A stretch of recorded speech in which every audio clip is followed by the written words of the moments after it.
Louvado seja o nome de nosso Senhor Jesus Cristo. A Ele toda glória, toda honra, todo louvor e toda adoração. Epístola ou carta do apóstolo Paulo aos Efésios, capítulo 2. Efésios, capítulo 2.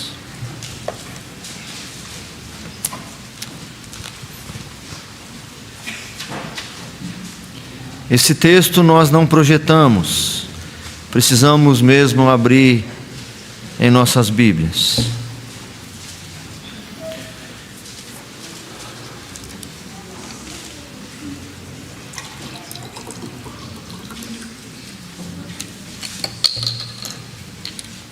Efésios capítulo 2,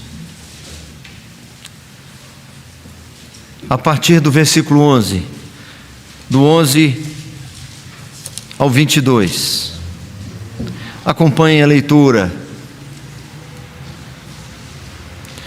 Portanto, lembrai-vos de que outrora, vós, gentios na carne, chamados incircuncisão, por aqueles que se intitulam circuncisos na carne por mãos humanas, naquele tempo estáveis sem Cristo, separados da comunidade de Israel, e estranho às alianças da promessa, não tendo esperança e sem Deus no mundo.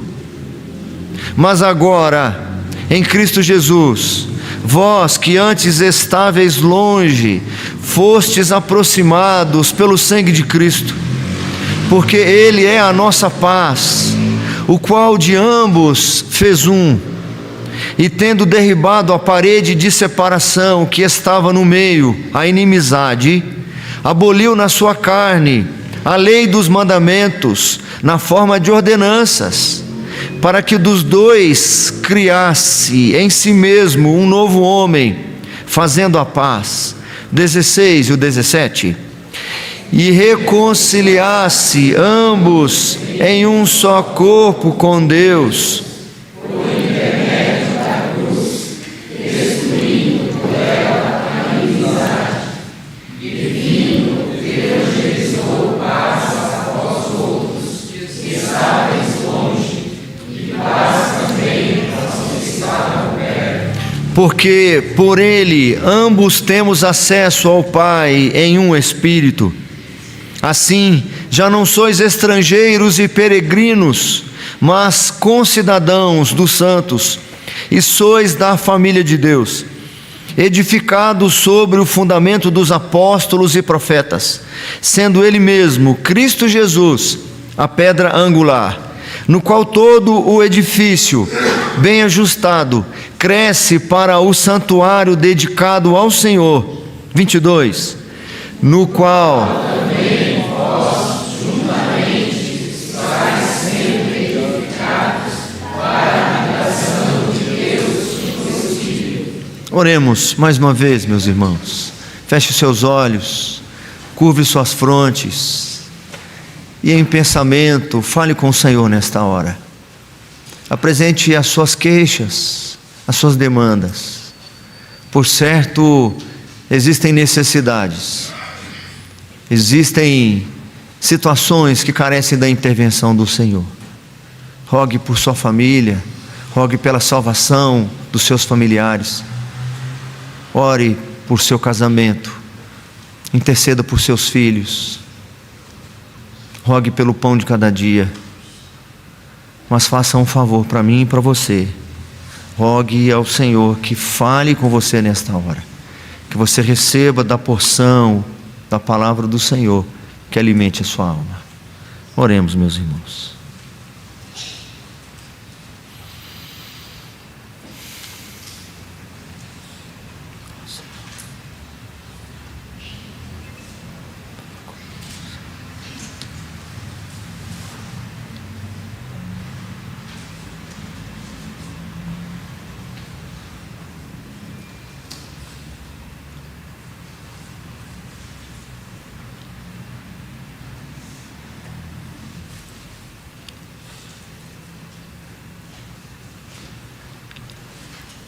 Santo, eterno, majestoso Senhor, Rei dos reis e Senhor sobre todas as coisas, louvamos e bendizemos o Teu nome.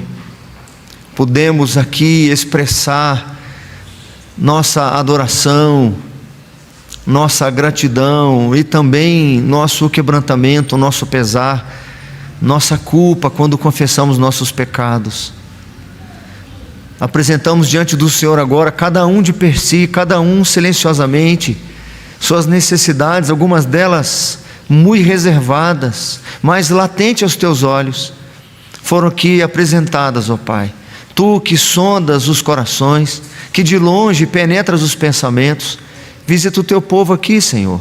Veja as dores, veja as carências, os temores do Teu povo. Conforme a Tua vontade, ó Deus, vá agindo, vá atendendo, vá respondendo, Senhor, para a glória do Teu nome. Carecemos do Senhor. As coisas aparentemente mais rotineiras e cotidianas carecem do Senhor.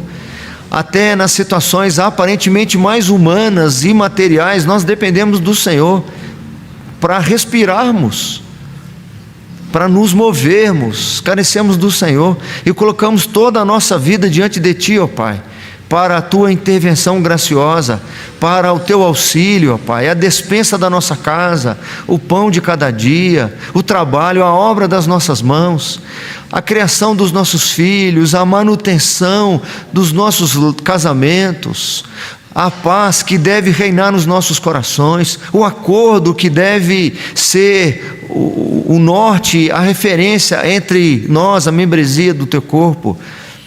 Além disso tudo, ó Pai, nós Te pedimos de modo muito especial, fale conosco, Senhor.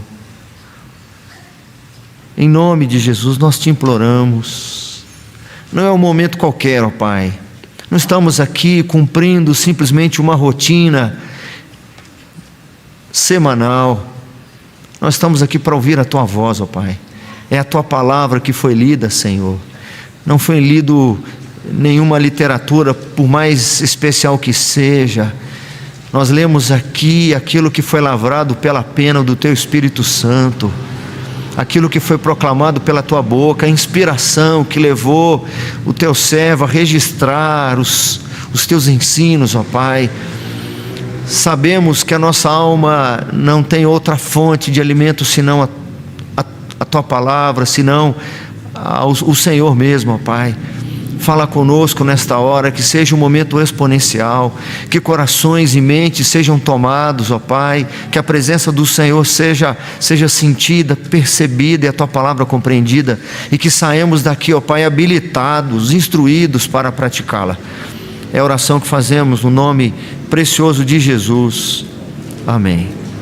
Os irmãos sabem que eu iniciei uma tarefa de expor as epístolas da prisão, aquelas que o apóstolo Paulo escreve estando talvez na situação mais desfavorável de seu ministério,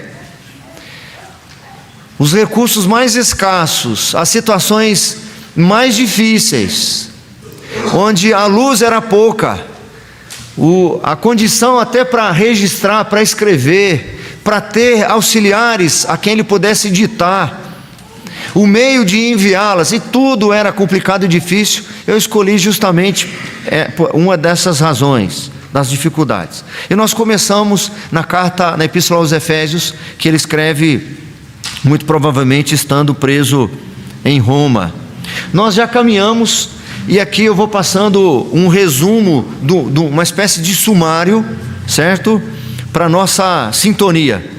Começamos lá nos 2 primeiros versículos, falando da introdução na carta e a saudação apostólica. Depois fomos para a primeira seção da carta, que é o registro da oração do apóstolo Paulo, do verso 13 ao verso 14. Depois, ainda no capítulo 1, vamos para a segunda seção, quando Paulo ali registra a súplica que ele fazia em favor dos crentes de Éfeso. Depois, já no capítulo 2, nos 3 primeiros versículos, nós fomos impactados com a mais dura realidade, quando o apóstolo Paulo diz que aquela igreja, aqueles irmãos, estavam mortos em seus delitos e pecados.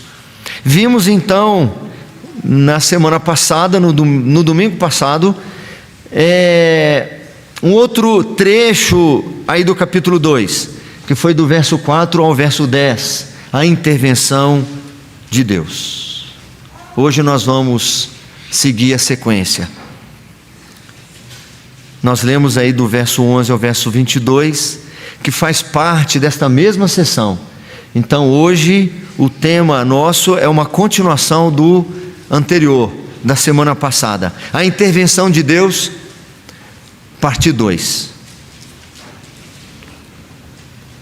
Nós já sabemos que depois de descrever as incontáveis bênçãos de Deus dadas à igreja, aí no capítulo 1, o apóstolo Paulo começa o capítulo 2 com uma dura realidade, uma mudança brusca de tom. Quando depois de dizer que a igreja tem o selo do Espírito Santo, que a igreja faz parte do corpo de Cristo, ele vai dizer que essa mesma igreja tão abençoada era composta de pessoas que estavam mortas. Nós vimos isso e talvez vejamos novamente que o apóstolo Paulo tem, entre outras coisas, ensinar para aquela igreja quem eles eram, para que eles não menosprezassem o favor de Deus, a fim de que eles não negligenciassem tamanhos privilégios, para eles não se acostumarem com a presença do Senhor e ela passar a ser uma coisa sem importância,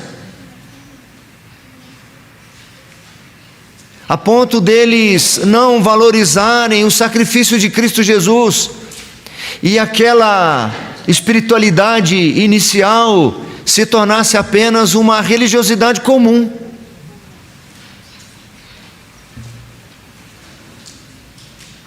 Antes de que se tornassem soberbos ou frios em relação à presença e à companhia do Senhor, antes de que se tornassem ingratos pelas muitas bênçãos do Senhor, o Senhor, através do apóstolo Paulo, então afirma que eles eram defuntos ambulantes. Eles não podiam se esquecer de onde vieram.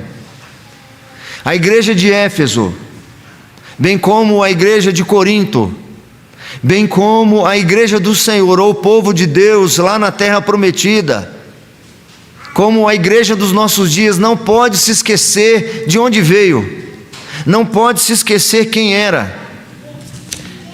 De forma providencial, um dos textos que eu coloquei na liturgia, no momento de confissão de pecados, de certa forma não,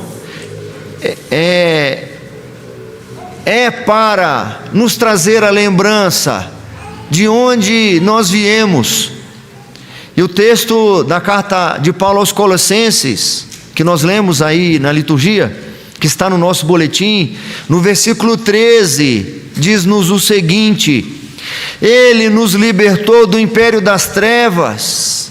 Não só essas igrejas que eu mencionei, não só a igreja de Éfeso, não só a igreja de Corinto, não só o povo de Deus lá no Antigo Testamento, não só a nossa igreja nos nossos dias, mas também a igreja de Colossos, da cidade de Colossos, não podia se esquecer onde eles estavam antes.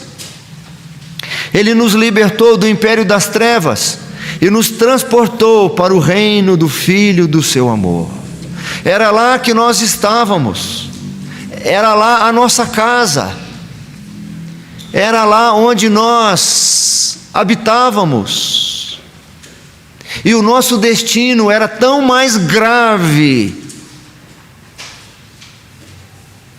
do lugar onde nós estávamos. Eles não podiam se esquecer, a igreja de Éfeso não podia se esquecer de onde vieram, não podiam se esquecer quem eles eram, quem eles foram. foram cadáveres espirituais ambulantes, mas alguma coisa aconteceu. Nós vimos na semana passada que houve uma intervenção de Deus. O mesmo Deus que lá no capítulo 1 é descrito como aquele que tem nos abençoado com toda a sorte de bênçãos regiais nas regiões celestes em Cristo Jesus, é o mesmo Deus que interveio na condição de morte espiritual, interveio com graça, com misericórdia, concedendo vida em Cristo, ressuscitando-os para revelar o louvor de sua graça e tornando-os suas feituras. Nós vimos isso semana passada. Na passagem de hoje, o apóstolo Paulo continua com esse mesmo propósito, tratando do mesmo assunto, a intervenção de Deus. Esse que nos versículos anteriores revela a sua intervenção através da sua misericórdia, graça e o seu amor. Agora nesses versículos, do versículo 11 em diante, o apóstolo Paulo, de forma mais clara, mais objetiva, explica como que foi essa intervenção do Senhor. O que realmente significa essa intervenção de Deus para aqueles mortos. Epístolas da prisão, Efésios, a intervenção de Deus, parte 2. Uma questão para nós hoje no texto que nós lemos.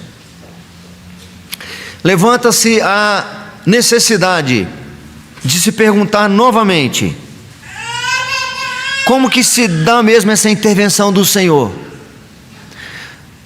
Levanta-se a necessidade de perguntar como é que se dá mesmo essa misericórdia. As expressões que ele apresenta aqui anteriormente são belíssimas, mas muitas vezes elas se parecem distantes do nosso contexto. Que palavra abençoada quando ele diz aí no verso 4, depois de dizer que estávamos mortos nos nossos delitos e pecados, de dizer que nós vivíamos segundo o curso deste mundo, seguimos as orientações dos principados e potestades. Quando ele diz aí no verso 4, mas Deus, sendo rico em misericórdia, por causa do grande amor com que nos amou, que coisa belíssima! E estando nós mortos em nossos delitos, nos deu vida juntamente com Cristo, pela graça sois salvos, que coisa belíssima! E juntamente com Ele nos ressuscitou e nos fez assentar nos lugares celestiais em Cristo Jesus, que coisa maravilhosa! Mas eu penso, amados, que há uma distância entre essas palavras belíssimas e maravilhosas e as circunstâncias das nossas vidas, que muitas vezes são tão adversas, que essas palavras não fazem tanto efeito. A gente não consegue se lembrar nos momentos mais difíceis e tenebrosos das nossas vidas, naquelas noites mais sombrias, naqueles desertos mais demorados. O que significa esse amor do Senhor? O que significa nos ressuscitou e nos fez assentar nos lugares celestiais em Cristo Jesus? O que isso tem a ver com estar com o filho na UTI, Senhor? Não consigo fazer a conciliação. Talvez, meus irmãos, seja esta a razão porque o apóstolo Paulo continua esse capítulo insistindo nessa intervenção do Senhor e agora explicando um pouco mais, um pouco melhor, dando-nos mais pistas para nós pregadores do que ele quis dizer com isso. E aí então o nosso primeiro ponto, nosso primeiro argumento. Vamos reler, se você tem o texto aberto, o versículo 11, por favor. Portanto, lembrai-vos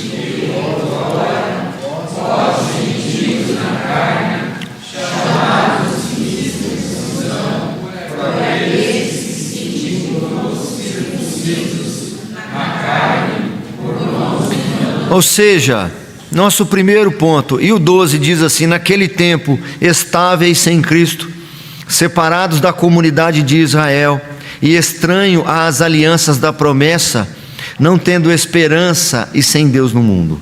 Eu vou me ater hoje, eu vou dividir esse trecho todo que nós lemos em duas partes. Hoje, apenas esses dois versículos. são um pouco mais difíceis para expor. Depois que nós caminharmos hoje com eles, na semana passada vai ficar mais fácil nós irmos até o final, certo? Então nós temos no capítulo 2, do versículo 4 até o final, a intervenção de Deus, do verso 4 até o 10, a intervenção de Deus parte 2, e a intervenção de Deus a parte 3. Isso é também uma chance de você voltar semana que vem. Louvado seja o nome do Senhor. Então vamos lá, só tem um ponto no nosso sermão de hoje. Eu vou repetir o tema para depois apresentar o ponto. A intervenção de Deus, parte 2. Em primeiro lugar, os que estavam sem Cristo. Para nós entendermos um pouco melhor aquilo que o apóstolo Paulo já mostrara nos versículos anteriores, sobre a intervenção de Deus. O apóstolo Paulo aqui vai explicar qual que era a condição dessas pessoas. Mas ele já não falou que elas estavam mortas? Sim. Ele já não falou que elas estavam mortas porque elas viviam de acordo com a mentalidade deste mundo? Sim, ele já falou. Ele já não falou que elas estavam mortas porque elas também seguiam o príncipe da potestade do ar, do espírito que agora atua nos filhos da desobediência? Sim, ele já falou isso. Mas ele também não já falou que elas estavam mortas porque elas viviam segundo as inclinações da carne e dos pensamentos? Elas faziam o que elas tinham vontade, ou se agradavam com aquilo que elas tinham vontade, e se desagradavam com aquilo que era vontade do Senhor? Sim, ele falou, mas pode não estar tão claro ainda. É por isso que agora, nesse trecho, ele vai falar, ele vai relembrar, ele vai despertar essa igreja, para vocês saberem melhor o que o Senhor fez na sua vida. Vocês precisam relembrar quem vocês eram. É por isso que, além de já ter feito isso nos textos anteriores, nos versículos anteriores, agora ele faz isso de forma explícita. Ele começa essa passagem dizendo: portanto, lembrai-vos. Como que eles vão esquecer? O Senhor acabou de falar que eles estavam mortos nos seus delitos e pecados. O Senhor acabou de dizer que mais Deus, sendo rico em misericórdia, e por causa do grande amor com que nos amou, nos deu vida juntamente com Cristo. E estando nós mortos em nossos delitos e pecados, o Senhor não repetiu isso várias vezes, mas é preciso repetir mais outras vezes, para ficar mais claro, para nós entendermos o que significa essa intervenção da misericórdia do Senhor, o que significa essa intervenção da graça do Senhor, o que significa essa intervenção do amor do Senhor na nossa vida. Ele diz, aí no versículo 11: portanto, lembrai-vos de que outrora vós, gentios na carne, chamados incircuncisão, por aqueles que se intitulam circuncisos na carne por mãos humanas. Então, nós temos aí o 1.1 para vocês que estão anotando. Como é que se dava essa questão deles estarem sem Cristo? Como é que era isso? Como é que se dava essa afirmação de que eles estavam sem Cristo? Nós já sabemos que para reconhecer, para valorizar, para melhor compreender a intervenção que Deus fez na sua vida, na minha vida, eu preciso ser relembrado vez ou outra de quem eu era, de onde eu vim, certo? E ele diz para esses crentes: vocês antes estavam sem Cristo, vocês antes eram chamados de incircuncisos. Quando os judeus convertidos, os judeus cristãos, lá da igreja de Jerusalém, eles ficaram sabendo que Pedro tinha ido pregar o evangelho para um gentio. O que significa estar sem Cristo? É como ser um incircunciso. E aí eu pergunto: e como é ser incircunciso? Para entender isso um pouco melhor, eu preciso recorrer a outros textos da Bíblia. Por exemplo, Pedro foi o primeiro a levar o evangelho para um gentio. Lá em Atos dos Apóstolos registra essa passagem. Quando a igreja de Jerusalém, e a igreja de Jerusalém, quem eram a igreja de Jerusalém? Eram judeus que praticavam o judaísmo, que praticavam o Antigo Testamento, que se converteram ao cristianismo.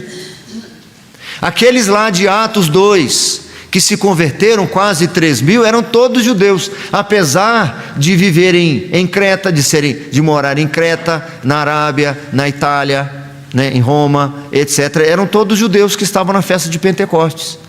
Eles aprenderam como judeus que os gentios não têm parte na aliança, não têm parte na promessa. Então Paulo está lembrando: vocês precisam se lembrar que vocês antes estavam sem Cristo, vocês eram incircuncisos. Essa igreja de Jerusalém, quando ficou sabendo que Pedro foi falar com gentios, é como se ele estivesse se contaminando, porque ser incircunciso ou ser gentio é ser contaminado. Nós não podemos nos relacionar com ele. E aí eles foram censurar Pedro, um apóstolo.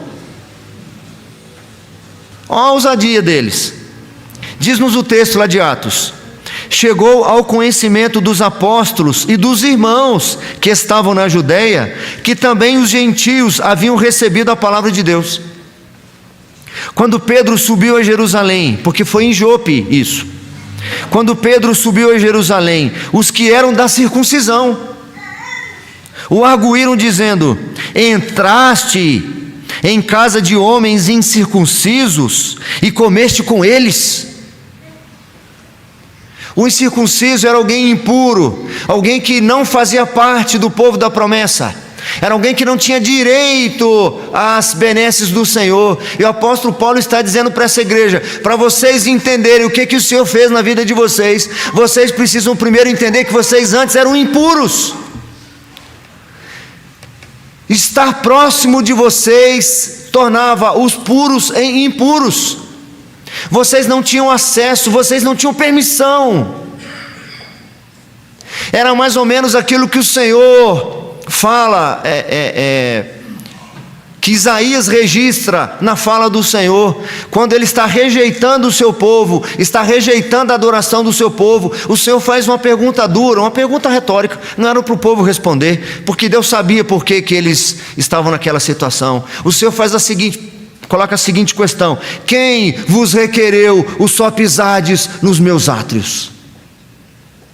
Nós tivemos no Congresso de Educação Cristã, sexta à noite e ontem o dia todo, e falou-se um pouco sobre o tabernáculo e naturalmente sobre o templo. Eu preciso dar uma aula sobre isso. Eu tenho um livro muito bom sobre isso. Eu tinha uma tela, um quadro que eu tenho ainda, não sei se não tem, sumiu. Para nós entendermos o que significa ser incircunciso, ele não tinha permissão para orar, não tinha permissão para adorar, não tinha permissão para adentrar no templo, não tinha permissão para entrar no tabernáculo. Tinha um pátio externo, era o chamado pátio dos gentios. É como se alguém que não é crente fosse orar e você falasse: você não pode orar, você não tem permissão de falar com Deus. Essa igreja não pode se esquecer de onde veio. Vocês vieram da escória, vocês eram imundos, sujos, vocês jamais poderiam chegar ante a santidade, vocês não poderiam contemplar a grandeza do Senhor, vocês não poderiam olhar para Ele. A Bíblia nos ensina que os próprios serafins, os próprios querubins, agora eu confundi, é o querubim, né?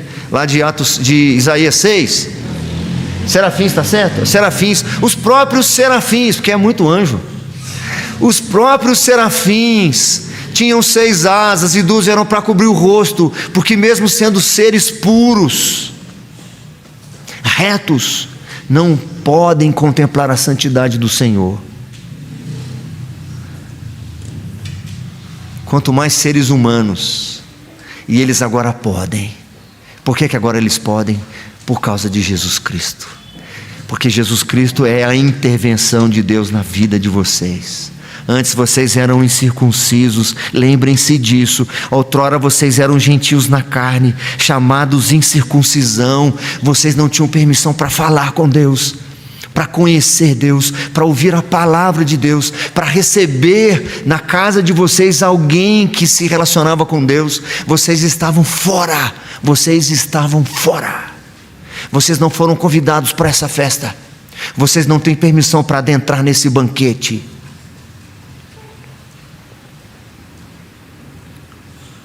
Era inconcebível, meus irmãos, um cristão falar com um judeu, falar com um gentio, em termos de religião, de fé, de Deus, era inconcebível.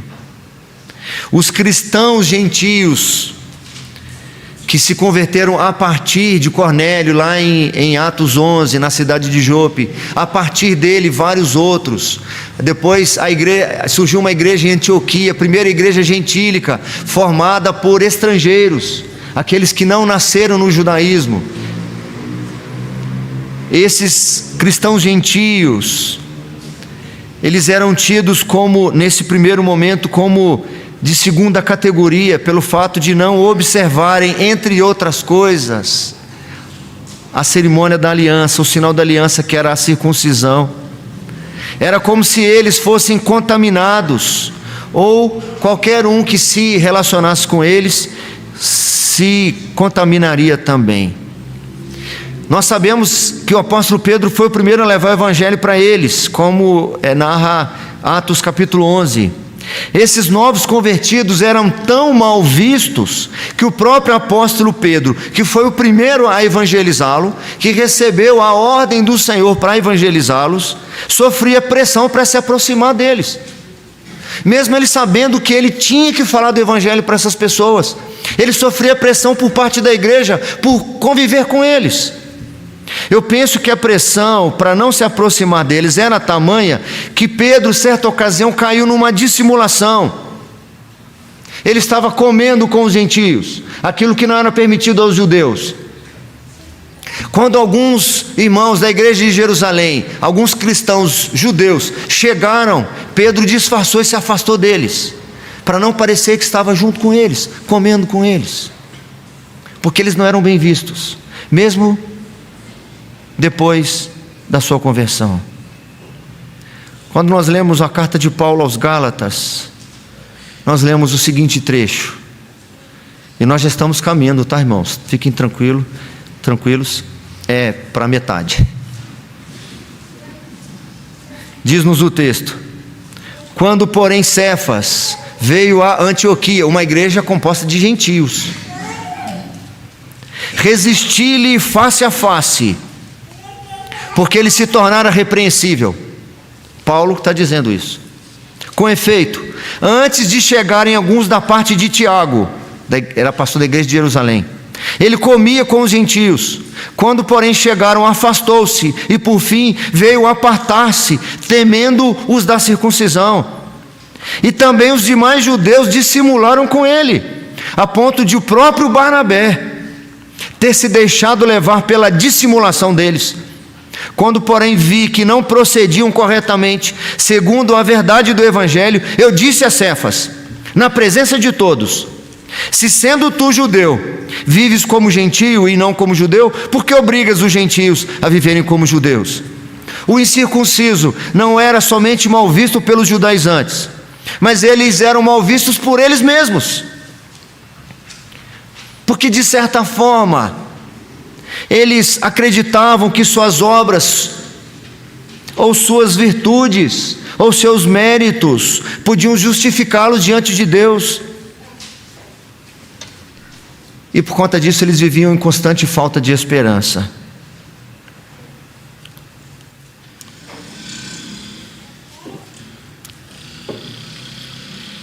O que acontece? Por um lado, ou por se sentirem tão menosprezados, eles então se sentiam desafiados para serem recebidos, para serem bem recebidos, para serem aceitos, que eles tinham de agradá-los, que eles tinham de fazer coisas, então que eles tinham que se circuncidar. É o que estava acontecendo com a igreja lá da Galácia. Paulo diz para ele: admira-me que estejais passando tão depressa do verdadeiro evangelho de Cristo Jesus para um falso evangelho. Ou seja, vocês foram salvos pela graça, por que vocês estão agora querendo obter o favor do Senhor com cerimônias que para nada mais presta? Essa condição é um risco que os crentes, inclusive nos nossos dias, é um risco que nós corremos, de por um momento acharmos que não seremos aceitos porque essa semana não lemos a Bíblia como deveríamos ler, que não podemos orar hoje porque nós discutimos com o cônjuge ontem. De certa forma, isso é um menosprezo pela graça. De certa forma, isso é um menosprezo em relação à intervenção do Senhor. Então eu preciso, para valorizar a graça, para valorizar a misericórdia, para valorizar o amor do Senhor, eu preciso lembrar de quem eu era. Eu era inimigo, eu não tinha acesso, mas Deus, sendo rico em misericórdia, não é pelos meus feitos. Se eu fizer ou não fizer, eu não melhoro a minha situação diante do Senhor, no que se refere à minha salvação. Essa era a condição desses crentes. À medida que eles confiavam nas próprias obras, ou corriam o risco de confiar nas próprias obras, e não nas promessas de Deus, eles se colocavam num terreno da condenação, porque, por exemplo, Paulo aos Romanos diz assim: ora, sabemos que tudo o que a lei diz, aos que vivem na lei o diz, para que se cale toda a boca, e todo o mundo seja culpável perante Deus, visto que ninguém será justificado diante dele por obras da lei, em razão de que pela lei vem o pleno conhecimento do pecado. Não vivam dessa forma, porque se vocês quiserem viver dessa forma, achando que vocês não estão sendo aceitos porque não estão fazendo tudo o que deveriam fazer, vocês estão supervalorizando vocês e desvalorizando a graça de vocês. Mas eu não jejuei essa semana. Você está supervalorizando o seu jejum e desvalorizando a graça do Senhor. Mas eu não ofertei como deveria, não fui fiel no meu dízimo e na minha oferta. Nós temos que refletir sobre as nossas faltas, mas nós não podemos achar que as nossas faltas podem de alguma forma impedir a ação de Deus. Então eu preciso ter isso claro, senão eu nunca vou entender minimamente o que significa a intervenção de Deus na minha vida. É por esta razão que Paulo o tempo todo está fazendo com que eles relembrem quem eles eram. Paulo quer tirar um fardo do coração deles, que na realidade já foi tirado por Cristo Jesus. Vocês já foram transferidos, já foram transportados do império das trevas. Vocês ainda lutam contra o pecado, mas o pecado não mais faz separação entre vocês e o nosso Senhor. Em segundo lugar, eles estavam sem Cristo, porque eram também estranhos. O verso 12, se você tiver com o texto aberto, eu convido você a reler comigo o verso 12, por favor. Naquele tempo, estáveis sem Cristo, separados da comunidade de Israel e estranhos às alianças da promessa, não tendo esperança e sem Deus no mundo. Significa que eles eram desconhecidos. Eles eram estranhos. Eu não escrevi aqui e me ocorreu agora aqui uma passagem de Atos, que pode ilustrar muito bem o meu argumento aqui agora. Paulo, pelo poder do Espírito Santo, repreendia espíritos imundos, pelo nome poderoso de Jesus Cristo. Eu confundo às vezes, eu não sei se foi essa a ocasião de Elimas o mago, ou uma outra situação, não lembro o nome agora do miserável. Mas ele, vendo Paulo expelir demônios, espíritos imundos, e ele era mago, ele enganava as pessoas, ele pensou em fazer a mesma coisa que Paulo para ganhar algum dinheiro. E ele chegou então num processo e disse assim ao espírito imundo: espírito imundo, eu te ordeno, em nome de Jesus a quem Paulo prega, sai desse homem. E o espírito imundo que estava lá disse: eu sei quem é Jesus, e eu conheço Paulo, mas você quem é? E ele apanhou muito, e houve um temor muito grande no meio da igreja naqueles dias. Paulo está dizendo: vocês eram estranhos para Deus, para as coisas de Deus, vocês eram estranhos. Na história da vida de vocês, a relação com Deus, a aliança com Deus, relacionamento com Deus, não havia. Vocês eram como estranhos. Vocês eram estranhos à comunidade. Vocês eram estranhos à videira. Vocês não faziam parte do corpo. Naquele tempo, diz, estáveis sem Cristo. Quem está sem Cristo está separado da comunidade, está separado do corpo, está separado da videira. Quem não está na videira não recebe da seiva. Quem não está no corpo não recebe oxigênio, não recebe o fluido do sangue, não recebe vida. Um dedo fora do corpo está morto. Naquele tempo, estáveis sem Cristo, separados da comunidade de Israel e estranhos à aliança da promessa, não tendo esperança e sem Deus no mundo. Eles precisavam se lembrar disso também, meus irmãos. É certo que nem todas as lembranças fazem bem para nós.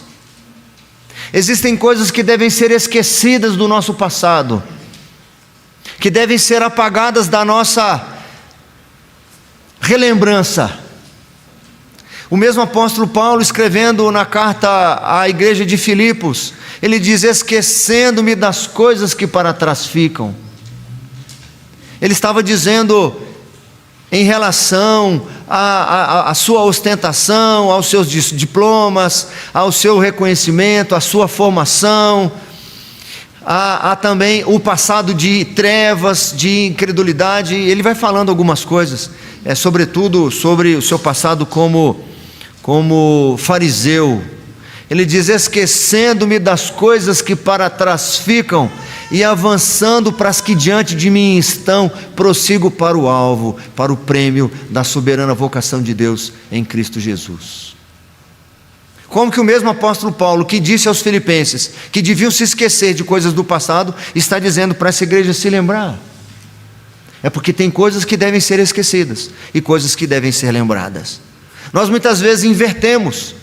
As coisas que muitas vezes deveriam ser esquecidas, nós ficamos remoendo-as. Nós ficamos revivendo aquelas situações que trazem desconforto, angústia, que corroem o nosso coração, que roubam a nossa alegria, que deturpam a nossa paz. E aquelas que nós deveríamos ter sempre na nossa memória, a exemplo do que diz o profeta Jeremias em Lamentações. O que ele diz lá? Quero trazer à memória o que pode me dar esperança. Tem lembranças que edificam, tem lembranças que trazem para nós crescimento na fé, que reforçam o meu relacionamento com o Senhor. Preciso relembrar de suas promessas. É por isso que o apóstolo Paulo aqui está esclarecendo um pouco mais a intervenção de Deus, para que ela faça efeito no dia a dia da minha vida, nas minhas rotinas, e como eu disse anteriormente, nos momentos de dificuldade, quando o meu barquinho a velas começa a encontrar ventos contrários, a promoção não vem, ou o emprego não vem, o casamento não acontece, o filho não vem, a gestação não acontece, quando as respostas são negativas, quando as portas estão fechadas, quando parece que está tudo nublado e eu só consigo ver nuvens depois do aguaceiro. Nesse momento eu preciso relembrar as promessas maravilhosas do Senhor. Antes eu não usufruía dessas promessas, antes eu estava alheio a essas promessas, antes eu não fazia parte do corpo, mas agora eu faço parte do corpo. Eu faço parte da cabeça que é Cristo Jesus. Eu usufruo das bênçãos eternas. Tudo que foi descrito antes aqui no capítulo 1. Eles antes estavam distantes por serem gentios, mas não estão mais. É assim também para todos nós. Quando eu estava escrevendo, cheguei nesse ponto, me veio isso, e eu fui agradecido ao Senhor. Como que pode? Essa palavra chegou até mim no Novo Testamento dos Gideões. Louvado seja o nome do Senhor pelos Gideões internacionais, que doou um Novo Testamento para alguém da minha família, que eu não sei quem. Anos mais tarde, eu abri uma gaveta e comecei a ler o Evangelho de Mateus. Isso estava restrito só para os judeus, só para uma etnia, para um lugar geográfico. Não há barreiras geográficas, não há mais barreiras étnicas. O Evangelho me alcançou, o Evangelho nos alcançou. Nós somos hoje herdeiros da promessa. Nós recebemos aqui no nosso contexto a boa nova da salvação, o Evangelho da paz, e mediante a graça por meio da fé, fomos feitos filhos, família de Deus, noiva do Cordeiro, pedras vivas, sacerdócio real, nação santa, povo de propriedade exclusiva do Senhor. Eu preciso valorizar isso, porque eu vivia em trevas, sem esperança. É o que o apóstolo Paulo diz aqui no texto. A gente esquece quem era. Talvez seja mais difícil para aqueles que nasceram na igreja, mas mesmo para quem nasceu na igreja, precisa pensar, precisa refletir, que houve um momento na sua vida que as coisas do Senhor passaram a ter mais sentido do que antes. Houve um momento em que aquelas promessas passaram a ser mais contundentes no seu coração. E para nós que viemos de fora, talvez fique um pouco mais fácil pensar onde nós estávamos e quem nós éramos. E o pior não é só onde eu estava, o pior é para onde eu estava indo. Mais de 30 anos depois, eu não estaria na mesma condição que eu estava. Eu estaria muito pior. Não havia direitos e nenhum privilégio. Quem já esteve em outro país sabe que por melhor que recebam você é um estrangeiro naquele lugar. Os crentes de Éfeso, agora vivendo em grande privilégio por causa de Cristo, não podiam se esquecer quem eram, para poderem reconhecer esse grande amor com que foram amados, e ainda também viverem em amor como Ele também os amou. Isso aqui são expressões que eu estou tirando da própria carta. Então, o amor com que eles foram amados do capítulo 1 e o amor que eles precisam reproduzir lá do capítulo 5 encontra sentido quando eles relembrassem quem eles eram e o que o Senhor fez por eles. O Senhor nos amou, meus irmãos. O Senhor te amou de maneira tão tremenda e maravilhosa, que fez um milagre tremendo na sua vida e na minha vida, o maior de todos eles, nos transferir de uma escravidão para uma libertação em Cristo Jesus. A morte já não é mais o fim para nós, meus irmãos. Nem mesmo a morte pode nos separar do amor de Deus. Nem a morte, nem a vida, nem os anjos, nem os principados, nem as coisas do porvir, nem o que vai acontecer, nem qualquer outra criatura pode nos separar do amor de Deus que está em Cristo Jesus. E eu fico tão perturbado quando pequeninos dessabores eu encontro na minha vida. Como eu desvalorizo as benesses e promessas do Senhor. Eu não estou dizendo que nós não podemos sofrer diante da morte de alguém. Eu não estou dizendo que a gente não pode sofrer diante de situações difíceis. Eu não estou dizendo isso. Mas eu não posso desvalorizar o que nos está proposto. Eu não posso negligenciar tamanha salvação, o privilégio do Deus eterno encarnado, que deu-se naquela cruz do Calvário, e estando nós mortos nos nossos delitos e pecados, nos ressuscitou juntamente com Ele e nos fez assentar nos lugares celestiais em Cristo Jesus. Louvado seja o nosso Senhor Jesus Cristo. É por isso que nessa mesma carta, o apóstolo Paulo revela qual que era o plano eterno de Deus para esses gentios, esses estranhos, esses estrangeiros. Ele diz assim, lá no capítulo 3, você pode olhar porque é só virar a página provavelmente, no capítulo 3.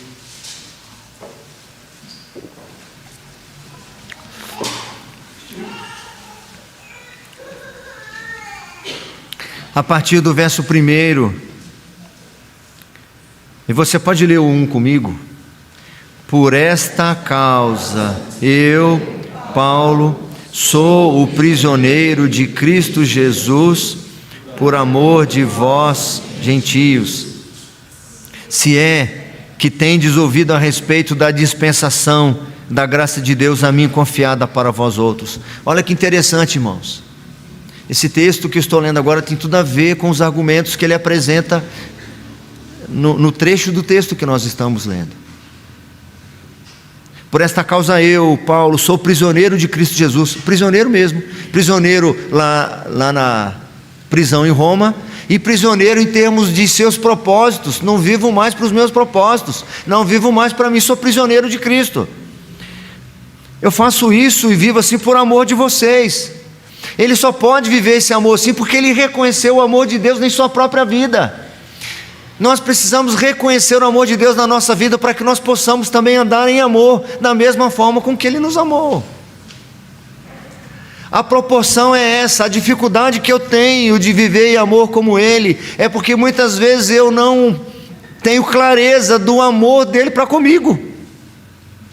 Por esta causa eu, Paulo, sou prisioneiro de Cristo Jesus por amor de vós, gentios, se é que tendes ouvido a respeito da dispensação da graça de Deus, porque se vocês não ouviram, se não faz sentido a graça de Deus para vocês, não vai fazer sentido o que eu estou falando.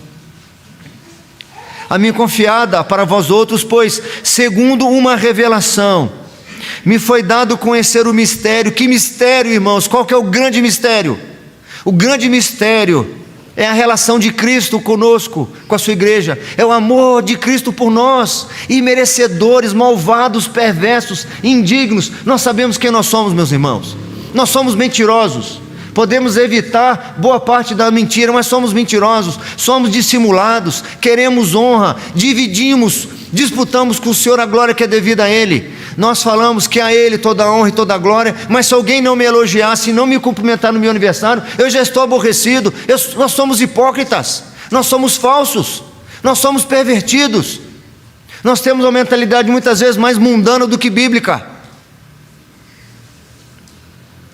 Então nós temos que ter noção do que é a graça do Senhor, desse amor que, sendo eu quem sou, Ele me amou.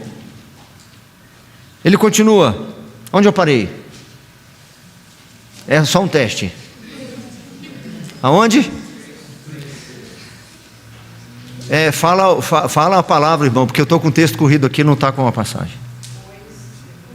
Pois, segundo uma revelação, me foi dado conhecer o mistério, conforme escrevi há pouco, resumidamente, pelo que quando ledes, podeis compreender o que era mistério, podeis compreender o meu discernimento do mistério de Cristo, o qual em outras gerações não foi dado a conhecer aos filhos dos homens. Esses somos nós, esses somos nós. O mistério foi revelado para os santos apóstolos e profetas, pelo Espírito, a saber, que nós, os gentios, os inimigos de Cristo, os inimigos de Deus, agora somos co-herdeiros. Meu irmão, você sabe o que está aguardando para você? A herança que está proposta. Nós não lembramos disso, meus irmãos, e eu vou repetir a minha tese constante, porque é o contexto em que eu vivo, é a realidade que eu vivo. Como eu vejo crentes e me entristece vê-los aborrecidos porque alguma coisa deu errada, Como eu mesmo fico frustrado quando alguma coisa deu errada. E aí eu, em algum momento, me lembro do que está reservado para mim. É o que mudou completamente a vida e a consciência do apóstolo Paulo, o sentido para a sua vida. Quando ele, no fim da sua vida, escrevendo provavelmente a sua última carta, a 2 Timóteo, ele diz: quanto a mim, já estou sendo oferecido por libação. O tempo da minha partida é chegado, mas ele não fala com pesar. O tempo da minha partida é chegado. Eu combati o bom combate, completei a carreira e guardei a fé. Agora a coroa da justiça que me está reservada, e não só para mim, mas para todos quantos amam a vinda de Cristo Jesus. Essa é a razão do nosso viver, meus irmãos. O texto que eu li semana passada, ele diz: é por isso que nós não desanimamos.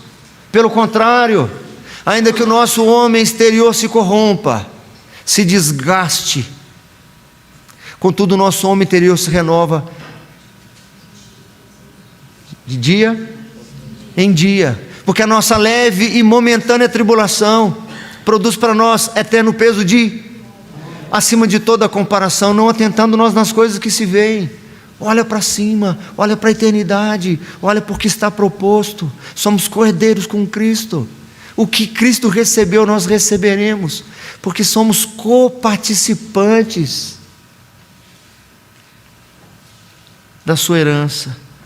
Somos coparticipantes da promessa em Cristo Jesus, por meio do Evangelho. Agora sim, irmãos, finalizando, eu vou bem rápido. Esse terceiro ponto, ele de certa forma está um pouco esgotado pelos meus comentários anteriores.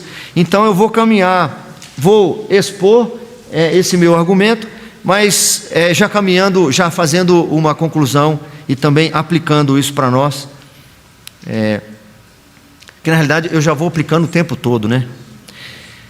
Meu terceiro argumento para mostrar como que eles estavam sem Cristo: incircuncisos, estranhos e ainda sem esperança e sem Deus no mundo.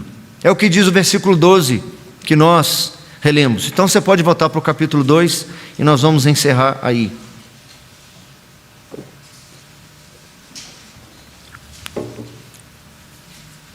Sem esperança e sem Deus no mundo. O verso 12: naquele tempo, estáveis sem Cristo, separados da comunidade de Israel e estranhos às alianças da promessa, não tendo esperança e sem Deus no mundo, não sendo beneficiados por essas promessas. Algumas eu as mencionei agora: sermos co-herdeiros com Cristo, co-participante das promessas. Não sendo beneficiados por essas promessas, os gentios não tinham esperança para o futuro, estavam sem Deus nesse mundo. Isso cala muito ao meu coração, irmãos, porque vivi essas duas realidades, e vez ou outra, essas duas realidades, elas ainda se interpõem na minha vida, elas algumas vezes ainda se alternam no meu coração, apesar de uma delas prevalecer. Do que eu estou falando? Já vivi anos da minha vida sem esperança, já vivi fases na minha vida, antes de ser alcançado por essa graça, viver sem esperança, de depender de boas notícias, de depender de realizações humanas, de depender de coisas boas para me sentir bem, de não ter esperança além daquele dia de festa, ou daquela pequena realização, daquele passeio. A coisa era boa, eu me alegrava, mas a coisa não era boa aos meus olhos, então eu já me entristecia. Mas o Senhor me alcançou, e essa falta de esperança de vez em quando ainda bate na porta, e quando ela bate na porta eu lembro daquele comercial lá dos anos 80,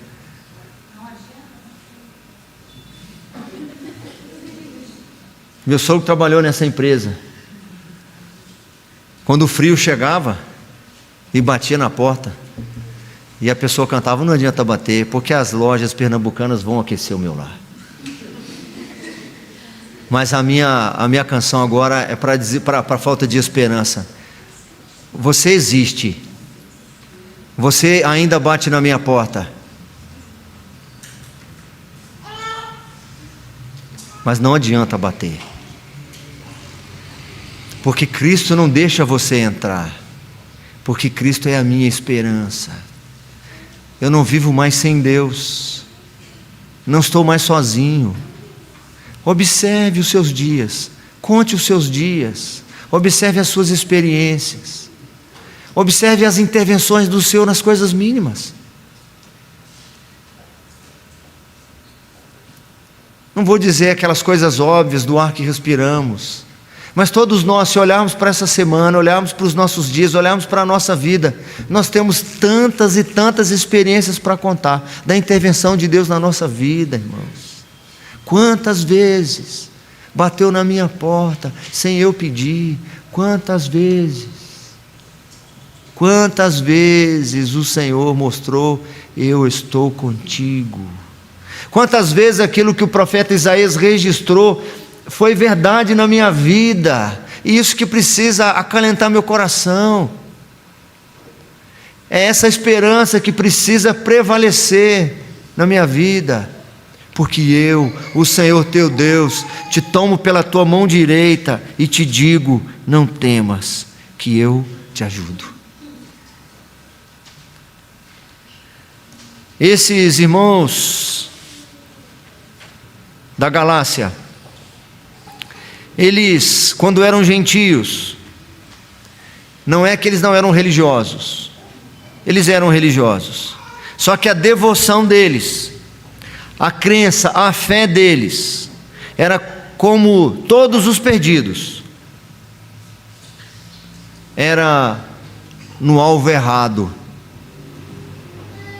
Paulo, quando escreve aos Gálatas, diz assim para eles lá, serve para os Efésios e serve para nós: outrora, porém, você repete, se você achar que deve, se você ficar à vontade, você repete esse pequeno versículo de Gálatas 4:8. Outrora, porém, não conhecendo a Deus, servieis a Deus que por natureza não o são. Esse Deus aqui está com letra minúscula. Situação triste, condição deplorável desses irmãos, dessas pessoas lá no passado. Quem vive sem Deus nesse mundo vive às escuras, vive sem sentido, vive sem direção, vive sem esperança. Valorizem a esperança, valorizem a luz, a palavra, a orientação do Senhor, valorizem a presença do Senhor, valorizem a misericórdia, o amor e a graça do Senhor, porque se não fossem essas coisas, ai de nós, o que seria de nós? Que o Senhor nos abençoe.